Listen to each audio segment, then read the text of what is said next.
Hi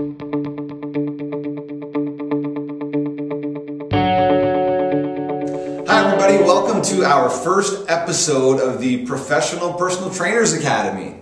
For those of you that don't know, my name is Mike Bates. We certify and renew personal trainers. Have been doing that for, my gosh, it's been over 10 years now. So something that we do in addition to certifying personal trainers is we also offer lots of educational opportunities for trainers. So with that in mind, we have created a new channel focused on helping you become great trainers. So this is our first episode. We're glad you joined us. The first episode, we're going to touch on what I feel are some of the successful traits of great trainers. Being in the field for over 20 years, I've seen all kinds of different trainers and I've heard all kinds of different trainers speak at conferences. And I think I've got a pretty good handle on what it takes to be a successful trainer. So I'm going to share my thoughts on that with you. First and foremost on the list that we see of successful personal trainers is their focus on education. For some trainers, that might mean a focus on formal education, college, or university, and that's a great place to start.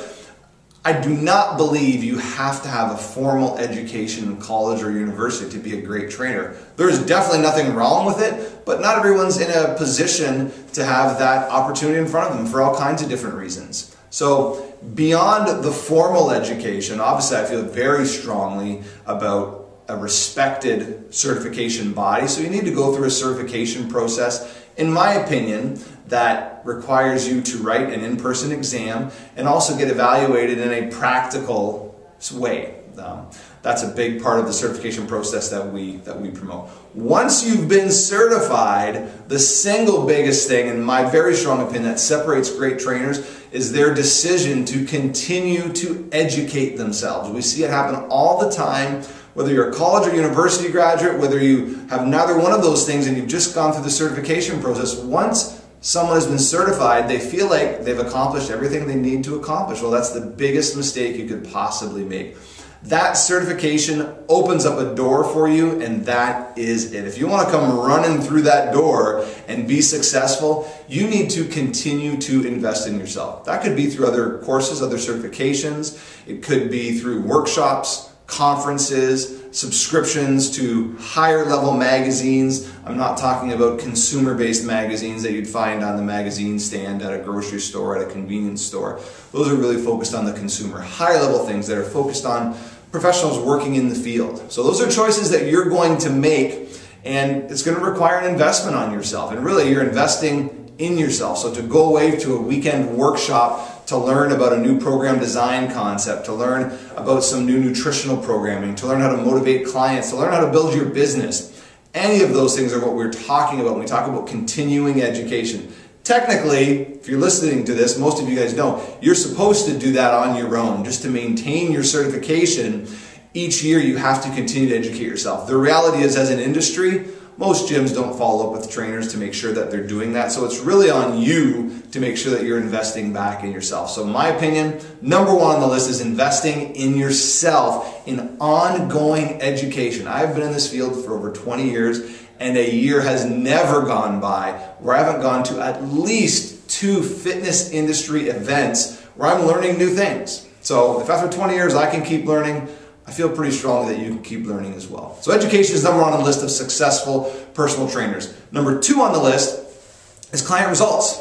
At the end of the day, your clients are signing up with you to see results, to see some sort of a change in their life. And that's our job to make sure that that's actually happening. So you should have a portfolio of client results, before and after pictures, client testimonials, and you need to hold yourself accountable to producing those things. It's critically important that that is happening, okay? So setting some really specific goals with clients initially, some short-term and some long-term goals, and then tracking those goals to make sure that your clients are accomplishing those goals is a critical part of long-term success. The next one on the list is some people may debate, I don't think it's really debatable, is your own personal fitness. So to be successful long-term as a trainer, you need to respect our field and what you're doing. If you're preaching, healthy eating, exercising on a regular basis, you need to walk the talk and make sure that you're a role model and example for others. It does not mean you need to be able to take your shirt off and be a fitness model on the front of a magazine, but it does mean that you need to be a role model, someone that clients can look up to. If you're carrying a lot of extra weight, working as a personal trainer, set a goal for yourself to start taking better care of yourself. And I can promise you that commitment to yourself is going to make you a better trainer as well. Okay, so that's number 3 on the list. The last one on the list is the one that most trainers will shy away from.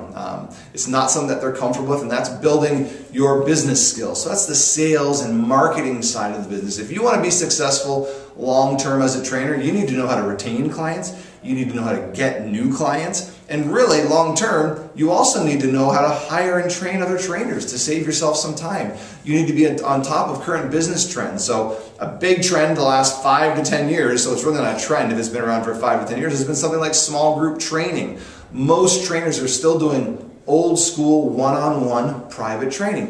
And if that's working for you, that's fine. But if you're looking to make some more money, have a little more flexibility in your schedule, help more people, small group training is just one example of a different business approach that lots of different personal trainers can do.